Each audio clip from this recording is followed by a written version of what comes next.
Oh, that's nice. That looks like I have a penis. Look at this. It happens. What's up, everybody? It's Sharna, and I am here with my beautiful friend Kennedy, and we're actually about to do a Q&A session of some of the questions that I got from you guys on Instagram. Oh, no, wait. I have a feeling that for some of these questions, I'm going to need A little something. a little something. I got some Lambrusco today because I remember drinking Lambrusco with my mum. My mum's Italian. Kennedy, can you please do this for me Of course. Bust a hole in something in my house? She's a professional. She's a professional. If I did that, the cork probably would have gone straight in the camera lens, and then, you know, that's a wrap on everything. I'm gonna get straight into it. Tell me. Do you have a sex life at all?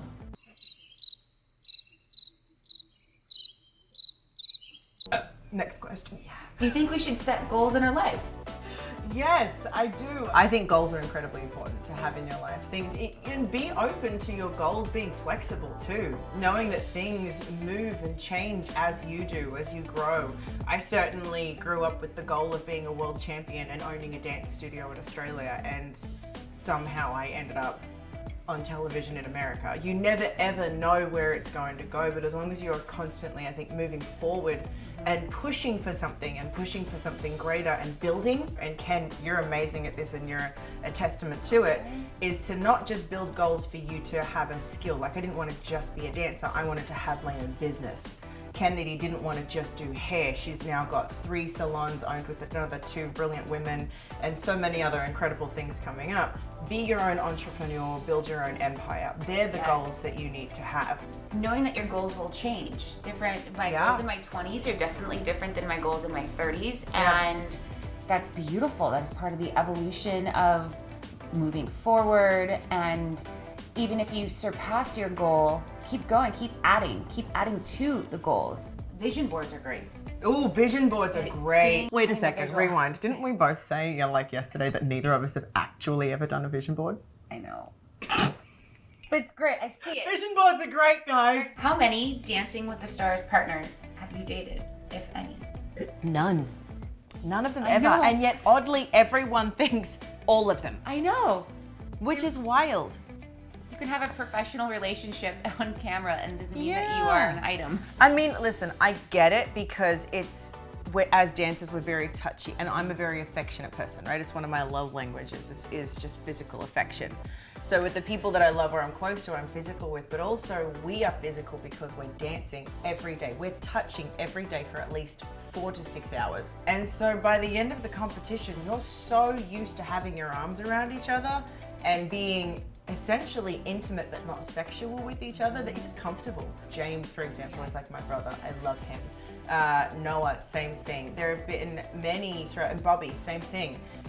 Although he doesn't accept affection like that as easily, but he knows I love it. You're waiting for the scores and you'd be like, yes, we did it, we did he's it. just kind of like, we're like, oh my God, she's all over him. I'm like, far out. Like, you're not in that moment to know how much you care for this person, how much you just want it to be great for them. You want to validate all the hard work they've put into it. Intimacy doesn't have to be sexual, and I think that is a very massive misconception.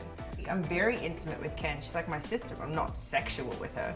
I get asked a lot if I am bisexual or if I'm gay. I think that's because I'm also 34 and single. But I'm not bisexual, but I've definitely been a curious woman over my life. You know what I mean? Like, as a teenager, I experimented, but I'm definitely not able to take on the label of bisexual or lesbian. I don't give the honor to what that is. She's definitely more straight than I am, but you know. So far, but again, we all change. No, we don't. Didn't mean about us. I really like this guy, but I can't tell him how I feel because I'm too scared. Help, send help. I mean, I feel like so many women have this, right? Because for the longest time, it's always, you wait for the man to court you, or you wait for the man to make the first move. And for whatever reason, that has been the tradition, and it shouldn't be. And it really isn't the tradition anymore. Women are breaking that pattern. I think you have to see it from a different perspective. First of all, you're never gonna know the answer to this if you don't ask. Yes. because maybe he feels the same way and he's too scared to ask you, because that does happen for guys too. It's not just solely a female thing to be terrified of making the first move. Everybody's terrified of being vulnerable. Everyone's terrified of rejection. If you like someone and you want to know the answer, the only way you're gonna know is by asking. Just ask. Band-Aid off, ask. Yeah, and listen, but go into it being okay Confident. with, but being also okay with whatever answer you receive is fine. You can't go into it being terrified of rejection, and then that's, if he doesn't like you, then that validates you or drops your self-worth. It's just a question you need an answer to. Is there an opportunity to find out if you truly have chemistry and are compatible or not? How do you go on a date night with yourself? Ooh, I love that. How do you have the courage to go out alone? Date night with yourself is such a beautiful thing. And I never used to do this. I was a serial monogamist until I was about 30. Always had a man. And so when I realized I had no idea who I was without a man, I just didn't want to date for a while. And I went through all the different stages of what that meant. And a few years down the track, I realized I needed to not just be okay with being alone, like on my couch alone, but actually be okay with going out alone, going to the movies alone, going to dinner alone, doing whatever the heck I wanted alone. The first few times was tough. Like, you feel awkward. You go to dinner and you feel uncomfortable. You think that people are staring at you because you're alone. Truly, no one cares. Everyone is so wrapped up in their own business. No one has time to worry about why you are or are not sitting alone. No one cares. Literally no one cares. Everyone has their own shit going on just like you do. There are so many people on this planet, and just even in your city.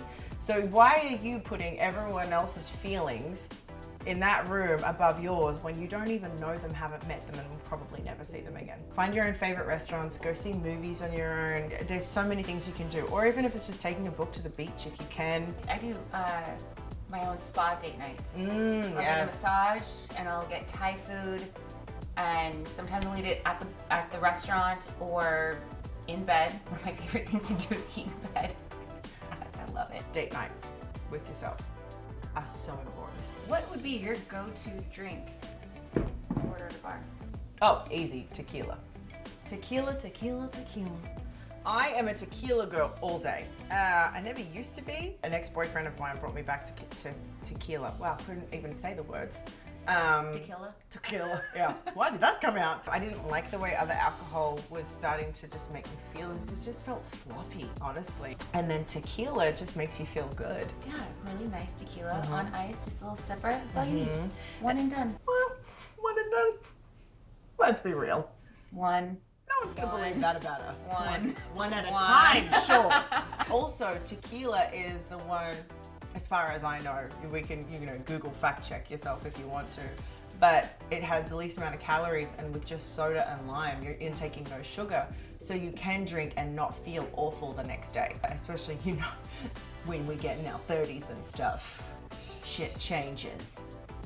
And you don't deal with hangovers as well as you used to. Last question. What turns you on in a man? Oh, I think we both know this. I bet you we can do this in one. 1, 2, 3. Viking. It's gotta be tall. It's gotta be strong.